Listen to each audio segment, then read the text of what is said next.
Bună ziua, frumoși mei săgetători! Bine ați venit, dragii mei! Astăzi vom face etalarea despre provocarea și surpriza lunii septembrie pentru toți cei care aveți soare, luna, ascendent sau Venus în săgetător. În același timp vă recomand să vedeți etalarea unde voi aveți luna, ascendentul sau Venus pentru a putea completa cât mai bine această etalare de azi. Vom începe ca întotdeauna cu provocarea, să vedem care este ea și cum putem ajuta cu niște sfaturi pe care le putem găsi în aceste minunate cărți. Hai să vedem. Ok, au vrut să sară două cărți pentru voi. Provocarea pentru mulți dintre săgetători, aș spune, este pe plan emoțional. Aici e ca și cum ești provocat să-l privești pe celălalt ca și cum ar fi egalul tău sau ca și cum ar fi persoana compatibilă cu tine sau potrivită cu tine, nu știu. Aici este vorba despre dacă ai avut sau ai pe cineva de care ești îndrăgostit sau cealaltă persoană îndrăgostită de tine, provocarea este să se treacă la acțiune. Cavalerii sunt acțiune. Da? Ca să vezi, probabil, dacă aveți lucruri în comun. Pentru că ar putea să fie pentru unii dintre voi doar în mintea voastră, că sunteți suflete pereche sau cum vreți voi să le numiți. Și aici provocarea este, ok, treci la acțiune. Dacă tu asta simți, fă ceva în privința asta. Du-te și caută și vezi dacă într-adevăr persoana asta este sau nu pe sufletul tău, compatibil cu tine, nu știu, e așa, cumva, își dorește același lucru. Da? Pentru că ăștia sunt foarte visători, cavalerii și pagi în general sunt foarte flu așa. Stăm doar și visăm, dar nu facem nimic. Și un cavaler are un cal, el trebuie să treacă la acțiune, nu poate stea pe degeaba, să stea să viseze cu ochii deschiși. Provocarea, dragii mei săgetători, ia uite, interesant aici. Pentru alții dintre voi, de ce nu? Poate fi o altă persoană care să vină să facă declarații de iubire, să vă facă vouă declarații de iubire, să vă spună că sunteți iubirea vieții lui, a ei, mă rog, chestii de genul ăsta, și voi sunteți provocați cumva să lăsați persoana asta să intre în viața voastră. Da? Ca să vedeți dacă puteți ajunge la ceva, aș spune. Hai să vedem ce iese în continuare, ca să putem să concretăm foarte bine. Forța. Forța e o carte foarte, hai să spunem așa, cu foarte multe înțelesuri. Bine, ca orice altă carte, dar în contextul ăsta, cel puțin când e vorba despre iubire, forța vine cu mesaje foarte de o putere, da? Puterea de a te frâna, puterea de a-ți domina partea emoțională, ca și cum eu nu vreau să simt, eu nu vreau să acționez, nu vreau să-l las pe celălalt să intre în viața mea. Aici am un control extraordinar asupra emoțiilor mele, asupra gândurilor mele, asupra acțiunilor mele. Și cum aici ești provocat să acționezi sau să primești acea persoană care vine cu o intenție către tine, pe tine te văd foarte controlat și de-aia nu-mi place energia acestei cărți în acest moment și în acest context. 3 de monede avem în continuare, a mai sărit turnul, foarte interesant de aici, da? Atenție să nu cumva să fie și o formă de, mie să spun, îmi venea să zic platoș, dar nu are niciun sens, nu vreau, scut, nu știu ce am vrut să zic înainte. Și avem ultima carte, Regina de Cupe. Eu ce simt în momentul ăsta este că mulți dintre voi sunteți pe aceeași undă cu persoana asta. Simțiți același lucru. Doar că niciunul dintre voi n-aveți curaj. Și ți se spune, hai, curaj, treci la treabă. N-aveți curaj niciunul dintre voi să faceți primul pas. Între voi există compatibilitate. Între voi există O conexiune, aș spune, puternică, dar subtilă în același timp. Niciunul dintre voi nu vreți să dați din casă, nu vreți să fiți primul care acționează. Acum, hai să avem ego aici, atenție, cine, care dintre voi sunteți așa de mândri, dragii mei, și vai, eu nu acționez, că nu o să fac persoana altă primul pas. Are legătură cu cineva de la locul de muncă. Ori loc de muncă, ori ai un proiect în comun cu persoana asta, ori este, nu știu, o colaborare între firma ta cu firma lui, cu habar n-am, ceva de genul. Aici vorbim despre ceva legat de o colaborare între tine și această persoană. Că sunteți colegi de muncă, mult mai simplu așa, da? Ca să ne înțelegem. Acum, dacă provocarea este asta, treci la acțiune și vezi, sau lasă-l pe celălalt să te invite, du-te la o cafea și vezi ce zice, pentru că poate te vei surprinde. Atenție, poate te vei surprinde. Nici măcar nu te vei aștepta să existe atât de bună compatibilitate dacă persoana asta este cea care va veni către tine, da? Hai să o luăm așa pe părți ca să nu ne bulibășim. Dacă tu ești cel care ești provocat să treci la acțiune pentru că tu ești cel îndrăgostit, îndrăgostită de acea persoană, lasă mândria asta tâmpită deoparte.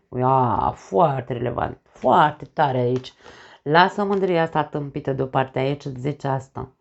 Ce ai văzut tu în familia ta? În familia ta au existat foarte multe, hai să le numim lupte de putere în orgolii. Părinții tăi erau foarte orgolioși, pentru că aici avem această karmă, dacă vrei, de familie, cu o mândrie, Domne, de nu ne încăpem în piele aici.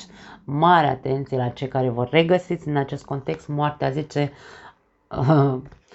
dacă tu vrei, nu știu, dacă tu vrei altă viață, dacă tu vrei un succes în iubire, da? Pentru că e o carte a succesului aici, a victoriei.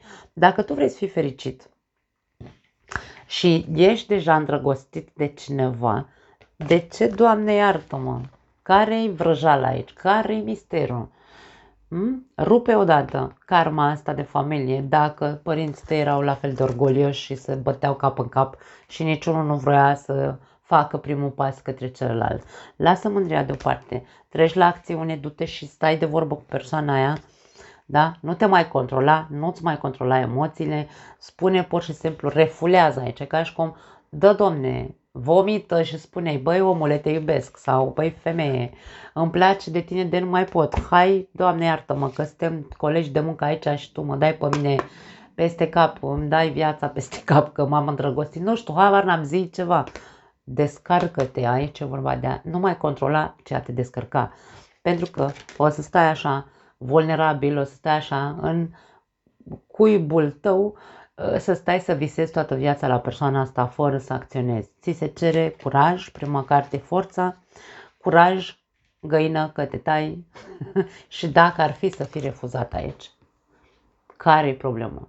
Măcar știi că ai ieșit din dubii cum ar veni. Pentru că aici este vorba despre, Domne, o fi sau nu o fi, ce am spus la început, dă-i înapoi și vezi ce am spus la început aici. Da? Deci nu poți să mai stai în incertitudine, aici este incertitudine. Am nevoie să iluminez această poveste, să văd oare poate ajunge undeva sau nu. Facem o pereche, putem să facem un parteneriat puternic, suntem compatibili, putem să avem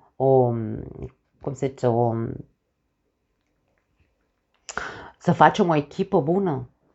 Asta e întrebarea aici. Deci dacă ți se cere acțiune, ți se cere acționează, refulează, spune-i acelei persoane ce sentimente ai față de ea, pentru că nu mai e cazul să stai doar să visezi cu ochii deschiși, lasă mândria deoparte și controlul și acționează să vezi dacă într-adevăr este persoana asta cea cu care tu poți să faci această echipă. Nu pot să zic altceva. Dragii mei, treziți-vă, da? Foarte interesant. Hai să vedem surpriza.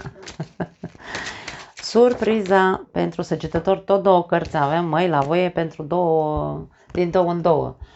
Surpriza, 8 de monede, 4 de monede. Din nou despre bani ar putea să fie pentru unii dintre voi. Acum,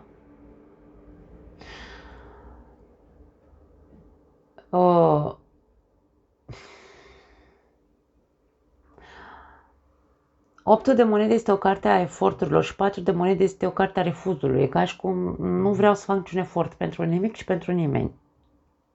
Că e la locul de muncă, că este într-un proiect pe care tu l-ai, că este, poate cineva îți cere un împrumut și aici ar putea să fie, să ți se spună, nu mai fi tu așa mână largă, pune mâna și ține de bani, da? Fă tu efortul să ții de bani, nu fi cheltuitor, ar putea să fie și asta. Grijă la tentații în cazul în care sunteți tentați să cheltuiți mai mult decât ar trebui sau să împrumutați bani persoanelor care poate ar trebui să vă uitați de 2 ori sau să vă gândiți de 2 ori înainte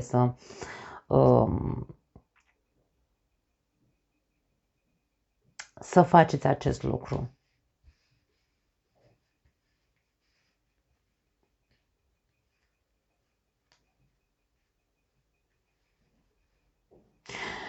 Mă uitam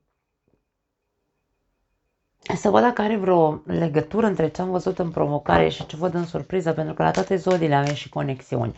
Deocamdată nu văd niciuna. Hai să scoatem alte cărți în plus pe lângă astea să vedem cu ce mai vine această surpriză. Eremitul, 9 de bâte, soarele, ok, și îndrăgostiții. La voi acum, da, se leagă ceva. Dacă vorbim pe plan financiar, sau mă rog, aici, da, am spus că provocarea pentru voi este emoțională. Dar, în același timp, 2 de cupe ne poate vorbi și despre o colaborare, pentru că avem și 3 de monede în context. Poate fi vorba despre un contract de muncă pentru unii dintre voi să aveți aici, sunteți provocați să acceptați un nou contract de muncă sau să căutați un alt job, ar putea să fie, sau o altă colaborare cu o altă firmă, de exemplu, ar putea să fie, da? Pentru că la firma la care voi sunteți e posibil, într-un fel sau altul, să se strice ceva neașteptat. Pe neașteptat poate îți pierzi locul de muncă și aici provocarea este să fii deschis către alte și să fii tu. Mie vine să spun aici că ești tu cel care vei fi provocat să cauți alte firme. Nu să aștepți să vină către tine. Tu ești cel care ești îndemnat să treci la acțiune și să cauți alte colaborări care, de ce nu, poate cu alte firme cu care ai mai avut în alte ocazii contracte, ar putea să fie pentru unii dintre voi. Pentru că aici acum văd legătura, da, cu toate cărțile care au ieșit, văd legătura între provocare și surpriză. Dacă surpriza este pe plan financiar, și aici se spune într-un fel sau altul să nu fii mână largă, da, fii mai zgârcit în această perioadă, pentru că banii se strâng greu, e ca și cum aici nu e ușor să faci bani și fii un pic mai mână strânsă.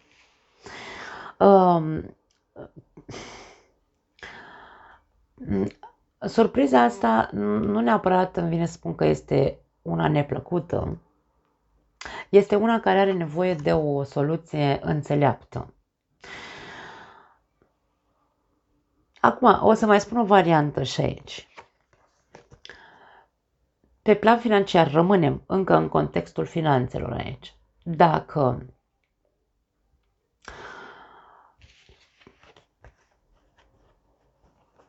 pot veni surprize din punct de vedere financiar care pe tine să te facă să stai în gardă și să ai grijă de bănuți, da? Că nu se fac ușor banii, soluția cea mai înțeleaptă este să crezi în tine, în forțele tale, ca și cum vom depăși.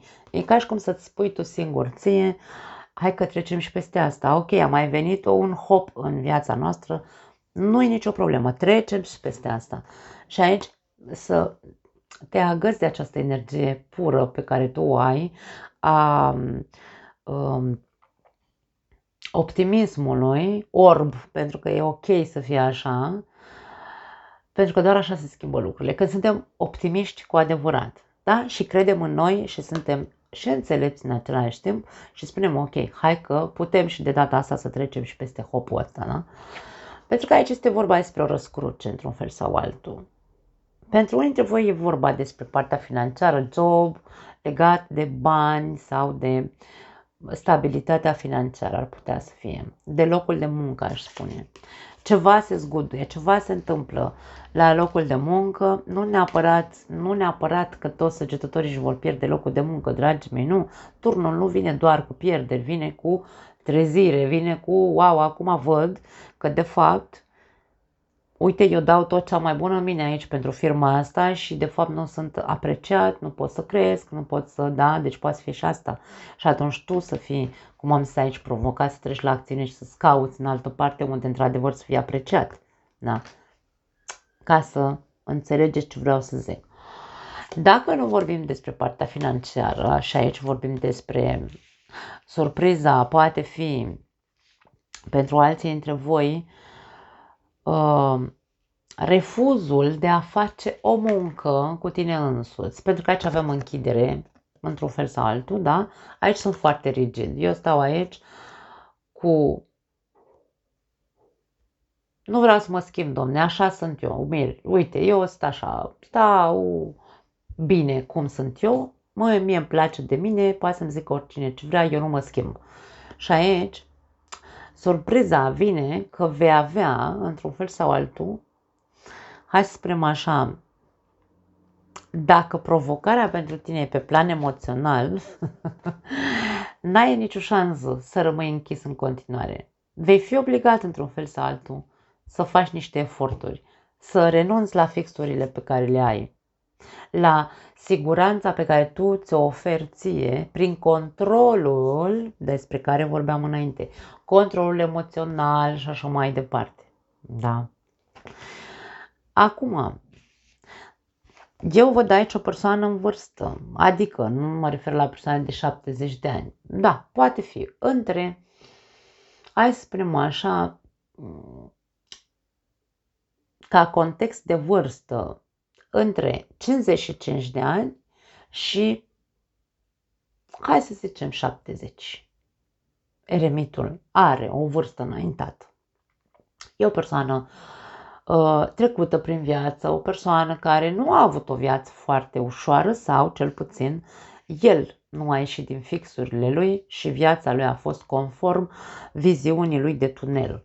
Gri, a fost o viață gri, nu a fost o viață așa, însorită. Da. Și atunci, când vorbim despre control și despre fixismul ăsta așa de cal, în care, bineînțeles, eu nu vreau să mă schimb, bla bla bla, ce am zis înainte, surpriză, surpriză, într-un fel sau altul va trebui să cauți în tine forța care, la vârsta pe care o ai, să-ți dai seama că, de fapt, nu mai e cazul să vezi viața doar așa, tip tunel. Nu mai e cazul să trăiești cu gândul că nu poți avea încredere decât în tine și în nimeni altcineva, pentru că nouă de bâte în afară de obstacole ne vorbește și despre neîncredere. Nu cred în nimeni și în nimic, doar în mine și așa cum eu am făcut din toată viața mea lucrurile așa în felul meu, nu mă las ghidat de altcineva. Deci aici vorbim de un cert, o certă strâmtoare, dacă vrei, mentală. Îmi pare rău să spun asta despre voi, despre unii dintre voi, că n-are cum să fie pentru toți săgetătorii, bineînțeles, nu toți sunteți la fel, da? Doar pentru persoanele care într-adevăr sunt foarte rigide, care au avut o viață tristă, gri, pentru că ei și-au respectat propriul drum, propria normă a vieții. Aici insist, doar dacă te regăsești în această descriere, dacă nu, nu mai continua să vezi acest video, că nu e pentru tine. Pentru că atunci când rămânem rigizi pe poziție și nu mai credem în nimeni și nimic și chiar dacă poate suntem provocați să acționăm și să facem niște eforturi, o muncă cu noi înșine, o muncă interioară, da? O introspecție interioară. Ia să mă uit, Domne, mine, să văd dacă într-adevăr sunt așa. Pentru că atunci, când intru cu adevărat, pentru că eremitul este o introspecție interioară, când intru cu adevărat și văd că eu sunt singura persoană care își pune obstacole singură în viață, uite că mă trezesc, uite că mă iluminez într-o dată și viața mea parcă ia un alt sens, văd altfel, da? Atunci devin o persoană veselă, încep și eu să râd, nu mai este așa gri, da? Încep și eu să râd și încep și eu să îndrăznesc, probabil, de ce nu, să mă deschid și să îmi dau voie să mă conectez cu ceilalți. Pentru că aici e foarte multă singurătate. Aici vorbim foarte mult despre cei singuri. Singuri cu o anumită vârstă. Că sunteți divorțați, că sunteți, nu știu, acum contextul nu are importanță unde e singurătatea. Că ai fost divorțată sau că, ca persoană, da? Sau că nu ai fost niciodată căsătorită, nu are importanță. Singurătatea, pusnicia este prezentă aici și vorbim foarte mult despre voi aici, în acest context. Surpriza este probabil că dacă și numai dacă accepti că ai nevoie de o muncă interioară, să te deschizi, să te vezi de fapt cum ești și obstacolele care ți le pui din cauza acestei rigidități, norme prea așa, vei înțelege multe lucruri și te vei deschide și vei atrage, pentru că soarele e o carte de atracție, vei atrage către tine, dacă vrei, iubirea. Dacă nu o ai, pentru că aici vorbim despre cei singuri. Foarte interesant, pentru că tu visezi. Tu visezi mult, aici aveam asta, cartea asta la capătul cărților. Visezi mult, cu ochii deschiși, dar acțiune zero. Rigiditate maximă aici. Nu mai am altceva. Dacă vorbim de mândria asta, la gunoi cu ea. Fă ceva pentru tine, pentru că nu faci pentru altcineva. Dragii mei, vă pup. Na, îmi pare rău să văd aceste aspecte, dar na, asta e. Ne vedem data viitoare. Ciao!